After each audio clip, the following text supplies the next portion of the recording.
All right, here's our lesson on linear to rotational relationships. This all goes back to how we define a radian. So we define the angle as the ratio of the arc length to the radius. Now, what happens when we define it this way is we end up with units of meters on top for the arc length divided by meters for the radius. And what we get clearly when you have meters divided by meters, they cancel each other out and produce radians. Okay, so radian isn't really a unit for us here. It's just a placeholder. And so what we're going to see is if I arrange this a little bit, I find out that meters is equal to radians times meters.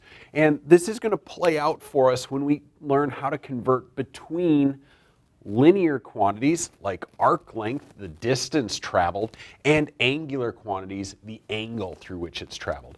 And so that is our first one. We're just going to solve this here for arc length. And so we end up with the distance traveled is equal to the angle times the radius. So I have radians times meters gives me meters. Now the next one here, linear speed, sometimes called tangential velocity or tangential speed, simply because the direction of it is tangent to the circle, is going to be the omega times the r. The angular speed times r gives me the linear speed. Okay? And then we move on down, we have angular acceleration times r gives me linear acceleration. Now in this case, we've taken linear acceleration and we've broken it down into two components. We've broken it into a tangential component and a radial component known as the centripetal acceleration. So these two components go together to tell us our total acceleration, much the same as we might have an x component and a y component to tell us about the overall velocity of something. So these two components are broken into two parts rather than doing it by direction x and y, because on a circle you're constantly changing your directions. We have one that's tangent and one that's parallel to the radius. And so the tangential acceleration tells us about how the velocity is changing in magnitude. Is it speeding up or slowing down? Because that's what alpha tells us about. Is it angularly speeding up or is it angularly slowing down? Centripetal acceleration, also radial acceleration is a term that's used here, is directed radially inward always, and because it's perpendicular to the direction of the velocity, it neither speeds it up or slows it down. Because you'll remember, if velocity and acceleration have the same direction, it'll speed up. If they have opposite directions, it'll slow down. If it's perpendicular, it's neither speeding up or slowing down. All it's doing is changing the direction.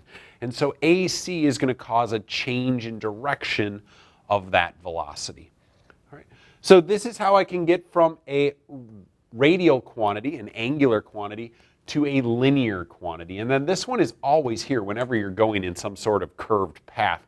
You will have centripetal acceleration. Okay. Quick little side note here. So you'll notice all of these are our typical letters we use, like Roman letters they're called. All of those are going to have meters, meters per second squared.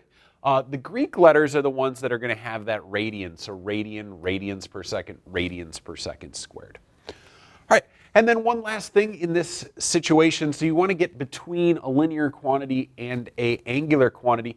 Make sure when you're doing this, you're going to end up with a mixture of variables, some linear, some angular. Make sure you convert them all to a linear and then do a linear problem, or convert them all to a radial and do a radial problem. Don't mix the problems together. Don't use like a linear distance and an angular velocity and an angular acceleration to find something. You can't mix the two. You have to keep them separate. All right?